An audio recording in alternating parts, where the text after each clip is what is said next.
On my birthday, my boyfriend set off the most dazzling fireworks for his childhood sweetheart. A passerby captured the moment on video and quickly uploaded it online, where it quickly went viral, garnering an endless stream of well wishes. What do you think about this? I just watched it. What else could I do? The video spread like wildfire online, with the comments section filled with praise for them as a perfect match. As I listened to the joyful laughter of the fireworks and the video, the feast in front of me only made my heart sink deeper.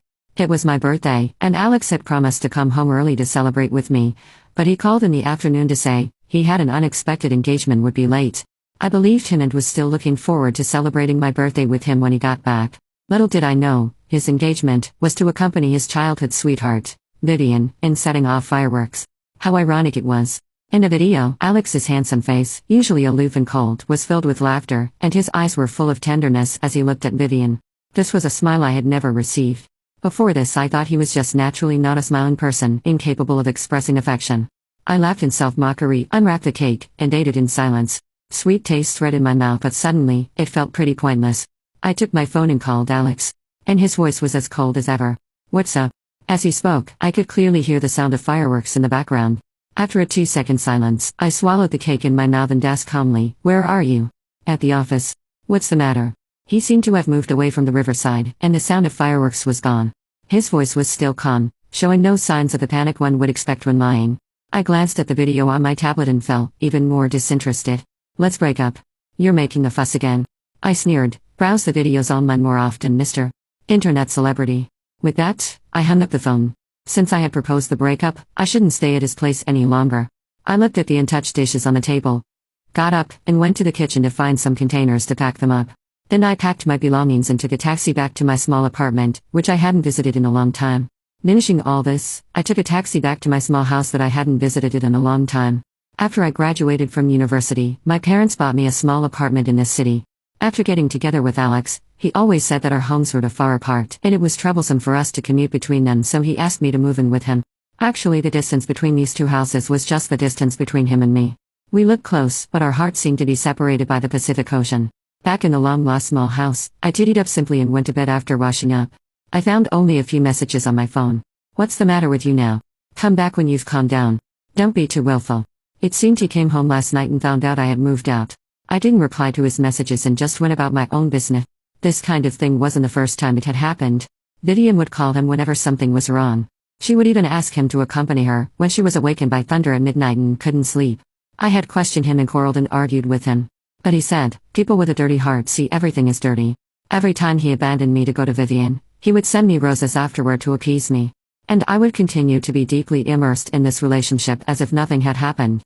But I was tired this time. As I stepped out of the company after work in the evening, I saw him standing outside. He had a handsome face and a tall and strong figure with excellent body proportions, just like a model on the runway.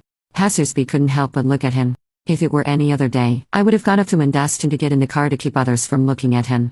But this time, I just wanted to pretend I didn't see him.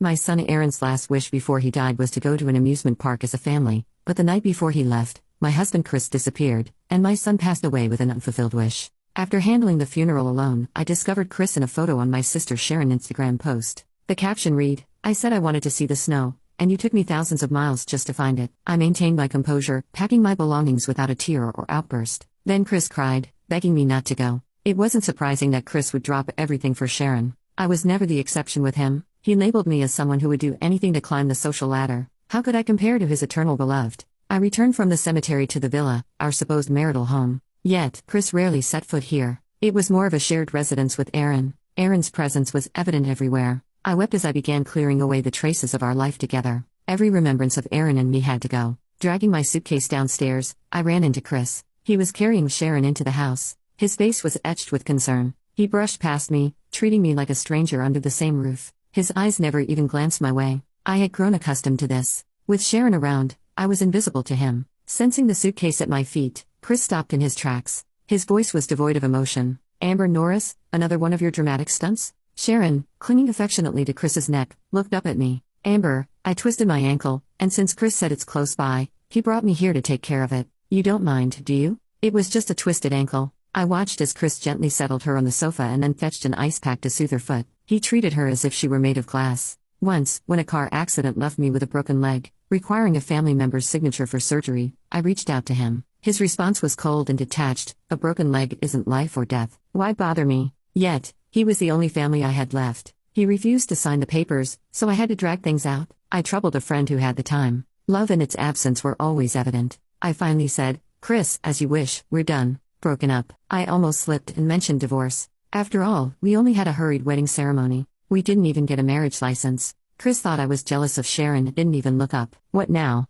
Do you change your tactics? You think you can't threaten me with your son, so now you're using yourself as leverage? A year ago, Aaron was diagnosed with brain cancer. Since then, he has received countless critical illness notices. He desperately called, longing for a glimpse of Chris. But Chris never visited him, so he thought I was using Aaron to gain sympathy and manipulate him. After a decade of shared life, this was how little he thought of me. I wiped away my tears. Think what you want. I'm leaving. I started to leave with my luggage. Sharon interjected, "Chris, I heard you plan to take Aaron to Disneyland. You didn't cancel that for the mountain trip with me, did you?" Amber is upset. Chris soothingly replied, "Don't worry, there are priorities. We can go to Disneyland at any time, but once the snow melts, we won't be able to see it like this." Hearing this, I scoffed coldly. Ignoring them, I dragged my suitcase out. Chris seemed to sense something was off. He rushed forward and grabbed my hand, his voice laced with frustration. "It's the middle of the night, and you insist on." He saw my swollen eyes and paused. "Is missing a trip to Disneyland really worth crying over like this?"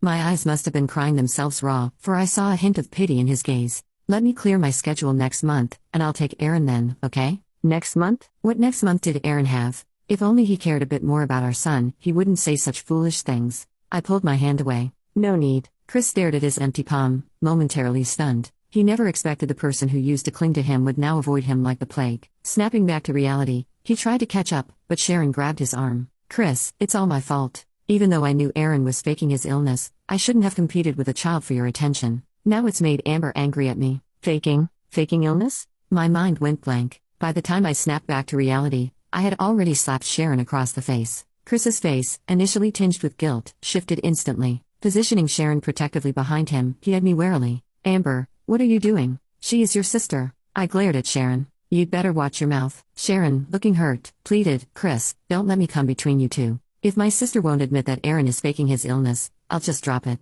My brow furrowed as I turned to Chris. "You think Aaron is faking it too?" He remained silent. Looking around, Aaron was nowhere to be seen. With a calm tone, Chris asked, "Where did you whisk him off to again?" He clearly didn't believe me. If only he would come home, he'd see the table covered in medications and medical records. Yet, he never returned. I remember when Aaron knew he didn't have much time left. He wanted one last family trip to Disneyland. I had begged Chris, even going so far as to kneel before him. In the end, I clung to his pants, promising that this would be the last time I would ever bother him. I was willing to set him free. At that moment, he looked down at me, slightly stunned. His eyes filled with both joy and complexity. "You mean that?" "Yes," I murmured, closing my eyes as tears streamed down. Chris was the child I found by the riverbank when we were little. I pleaded with my parents to adopt him. He became my brother.